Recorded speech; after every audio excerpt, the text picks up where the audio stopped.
اعوذ باللہ من الشیطان الرجیم بسم اللہ الرحمن الرحیم۔ محترم دوستو اور بھائیو، السلام علیکم ورحمۃ اللہ وبرکاتہ۔ اس وظیفے کو کرنے سے بڑی پریشانی ختم ہو جاتی ہے، بڑی سے بڑی بیماری دور ہو جاتی ہے۔ یہ ایسا وظیفہ ہے جس نے بھی کیا وہ نا امید نہیں ہوا۔ سورۃ کوثر قرآن پاک کے 30ویں پارے میں موجود ہے اور یہ قرآن پاک کی 108ویں سورۃ مبارکہ کہلاتی ہے۔ یہ سورۃ مبارکہ قرآن پاک کی سب سے چھوٹی سورۃ مبارکہ کہلاتی ہے۔ اس سورۃ مبارکہ کو سورۃ کوثر اس لیے بھی کہا جاتا ہے کیونکہ یہ سورۃ مبارکہ میں نبی کریم صلی اللہ علیہ وآلہ وسلم کو کوثر کی بشارت ہوئی تھی، اور اس آیت مبارکہ میں نبی کریم صلی اللہ علیہ وآلہ وسلم کو عظیم تحفہ دینے پر اللہ نے نبی صلی اللہ علیہ وآلہ وسلم کو قربانی دینے اور نماز قائم کرنے کا حکم بھی دیا ہے۔ بزرگان دین نے سورۃ کوثر کے بہت سارے فوائد اور اس کی بہت زیادہ فضیلتیں بیان کی ہیں۔ رزق کے مسائل، تنگ دستی، پریشانی،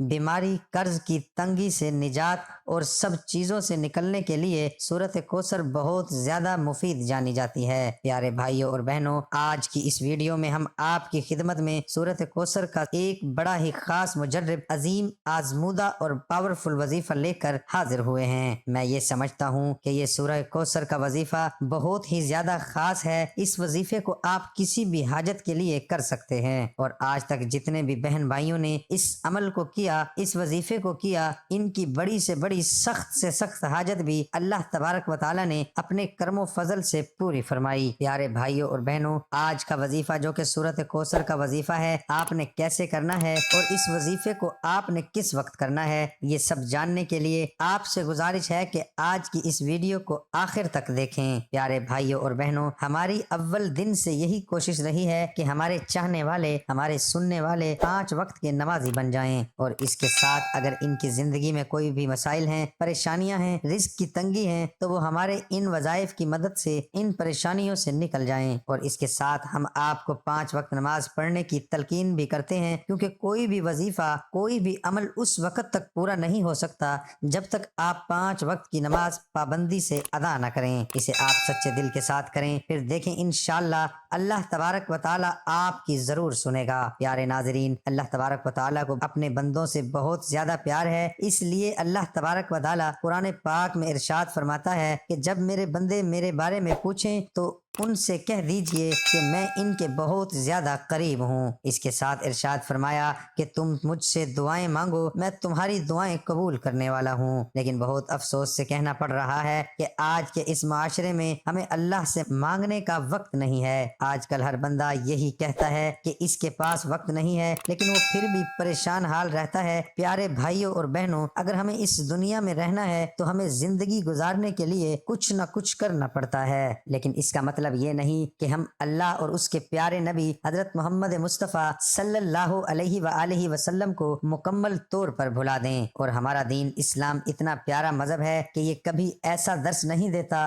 کہ آپ صرف اور صرف اللہ کی ہی عبادت کریں، بلکہ یہ درس دیتا ہے کہ آپ دنیا کے ساتھ ساتھ دین کو بھی کمائیں، اور جو بھی مانگنا ہو صرف اور صرف اللہ کی ذات سے مانگیں۔ اسی لیے پیارے بھائیوں اور بہنوں، آج جو سورہ کوثر کا وظیفہ بتایا جائے گا، آپ نے اس عمل کو سچے دل کے ساتھ کرنا ہے، اور وظیفے کو کمپلیٹ کرنے کے بعد آپ کو جیسا بتایا جائے گا اس طریقے سے آپ نے اللہ پاک کے حضور سچے دل کے ساتھ دعا مانگنی ہے، اور اپنا مسئلہ، اپنی حاجت، اپنی تنگ دستی، اپنی پریشانی اللہ کی بارگاہ میں پیش کرنی ہے۔ پھر دیکھیں کہ اللہ آپ کی کیسے سنتا ہے۔ پیارے بھائیوں اور بہنوں، وظیفے کی جانب چلنے سے پہلے آپ کو سورہ کوثر کے چند شان و نزول بتا دیتا ہوں۔ عاص بن وائل جو کہ مشرکین کے سرداروں میں سے تھا، اس نے ایک مرتبہ مسجد سے نکلتے وقت نبی کریم صلی اللہ علیہ وآلہ وسلم سے ملاقات کی۔ وہ کافی دیر تک نبی کریم صلی اللہ علیہ وآلہ وسلم سے باتیں کرنے لگا، اور دور بیٹھا قریش کا ایک گروہ یہ سب ماجرا دیکھ رہا تھا۔ قریش کے گروہ نے عاص بن وائل سے پوچھا کہ تو نبی کریم صلی اللہ علیہ وآلہ وسلم سے کیا باتیں کر رہا تھا؟ تو اس عاص بن وائل نے جواب دیا کہ میں اس ابتر شخص سے باتیں کر رہا تھا جس نے ابتر کا لفظ اس لیے استعمال کیا کیونکہ نبی کریم صلی اللہ علیہ وآلہ وسلم کے فرزند عبداللہ دنیا سے رخصت ہو چکے تھے، اور عرب معاشرے میں یہ دستور تھا کہ جس کے خاک کوئی نار اولاد نہ ہو، یعنی کوئی بیٹا نہ ہو،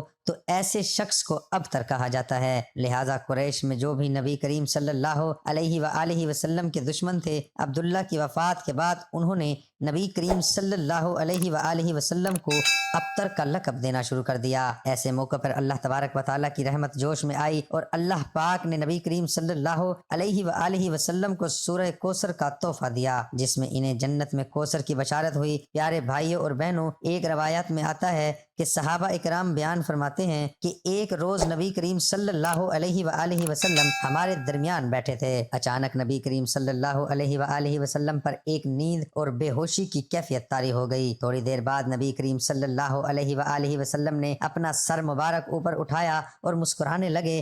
صحابہ اکرام نے پوچھا کہ اے اللہ کے پیارے نبی، آپ کس وجہ سے مسکرا رہے ہیں؟ تو آپ صلی اللہ علیہ وآلہ وسلم نے جواب دیا، مجھ پر ابھی ایک سورت نازل ہوئی ہے۔ پھر آپ صلی اللہ علیہ وآلہ وسلم نے بسم اللہ الرحمن الرحیم کے ساتھ سورہ کوثر کی تلاوت فرمائی۔ انا اعطیناک الکوثر فصل لربک وانحر ان شانئک ھو الابتر۔ پھر نبی کریم صلی اللہ علیہ وآلہ وسلم نے پوچھا، اے صحابہ، کیا آپ کو معلوم ہے کہ یہ کوثر کیا چیز ہے؟ صحابہ اکرام نے جواب دیا، اللہ اور اس کے رسول بہتر جانتے ہیں۔ آپ صلی اللہ علیہ وآلہ وسلم نے فرمایا کہ یہ جنت میں ایک نہر ہے جس کا اللہ تبارک و تعالیٰ نے مجھ سے وعدہ فرمایا ہے، اور یہ ایک حوض ہے جس میں میری امت قیامت کے دن پانی پینے کے لیے آئے گی۔ اس نہر کے قریب پانی پینے والے برتن ستاروں کی مانند ہوں گے۔ پیارے ناظرین، یہ سورت مبارکہ بہت ہی زیادہ برکت اور فضیلت والی سورت مبارکہ ہے۔ اس سورت مبارکہ کی شان و نزول کے بارے میں بتانا اس لیے بھی بہت اہم تھا کہ جب آپ یہ وظیفہ کرنے کے لیے بیٹھیں تو آپ کو اس کا شان و نزول اور اس کی اہمیت اور اس کے فضائل کے بارے میں